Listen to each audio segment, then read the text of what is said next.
আজ আমরা চলে এসেছি পশ্চিমবঙ্গের উত্তর দিনাজপুর জেলার করণডিঘি ব্লকের অন্তর্গত করণডিঘি শিরোয়া মেলায়। হাজার হাজার বছর আগে থেকে এই মেলা অনুষ্ঠিত করা হয়।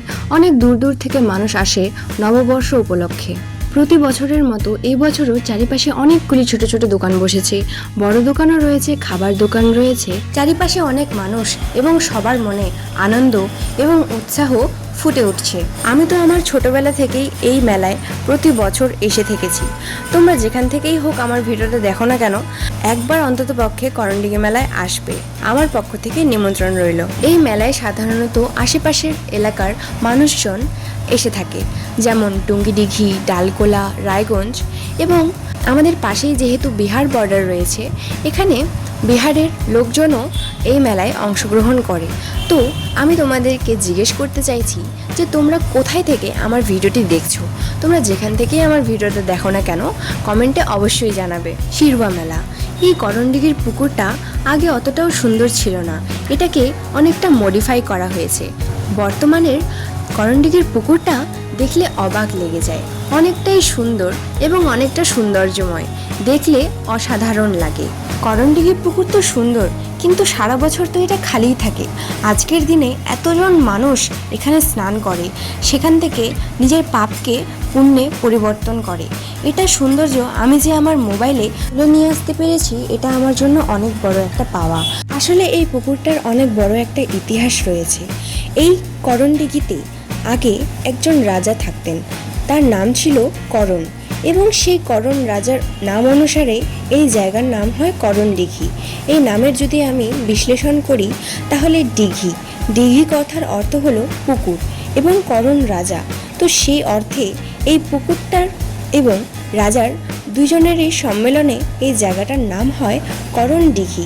এই মেলা নববর্ষের দিন থেকে শুরু হয়, অর্থাৎ ইংরেজির এপ্রিল মাসের 15 তারিখ থেকে এই মেলা শুরু হয়, আর আনুমানিক 5 থেকে 7 দিন পর্যন্ত এই মেলা চলে। তোমরা কখনো ভেবে দেখেছো মেলা কথার অর্থ কি?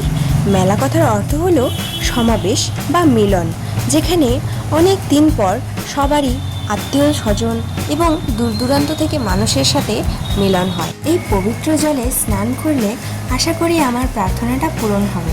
দেখা যাক কি হয়। স্বপ্ন তো অনেক বড় বড়, তবে প্রার্থনা করা কি আর ছাড়া যায়? এটা হলো করণডিঘির শিব মন্দির। সবাই স্নান করার পর এখানে আসে পুজো দিতে। সবারই যত মনে ইচ্ছা থাকে সব মনোকামনা এখানে পূরণ করার জন্য সবাই প্রার্থনা করে।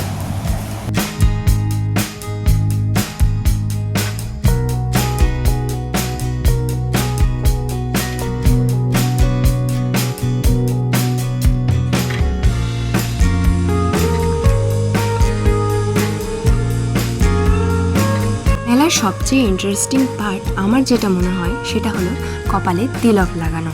এটা লাগানোর মাধ্যমে আমার তো মনে হয় যে ভগবান স্বয়ং আমার কপালে আশীর্বাদ করে দিচ্ছে যে যা বর্ণালী, তোকে আশীর্বাদ দিলাম, সব ভালো হবে, মঙ্গল হবে। আর এই তিলক লাগানোর পরে নিজেকে দেখতে অনেকটা সুন্দর মনে হয়, কেউ বলুক বা নাই বলুক। আর মেলায় এসে তিলক না লাগালে পুজো আর মেলা দুটোই তো ইনকমপ্লিট থেকে যায়, তাই না?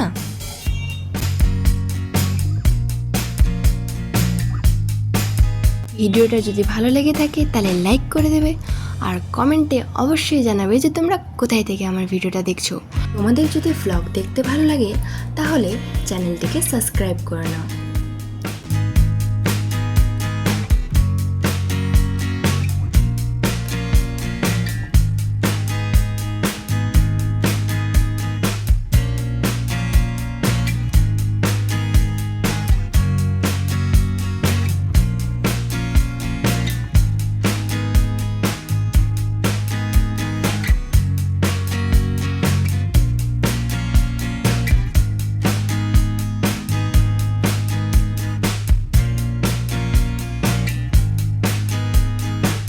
তো এখন আমাদের ঘোরা কমপ্লিট, আমরা চলে যাচ্ছি বাড়ি। দেখা হচ্ছে নেক্সট ভিডিওতে, টাটা।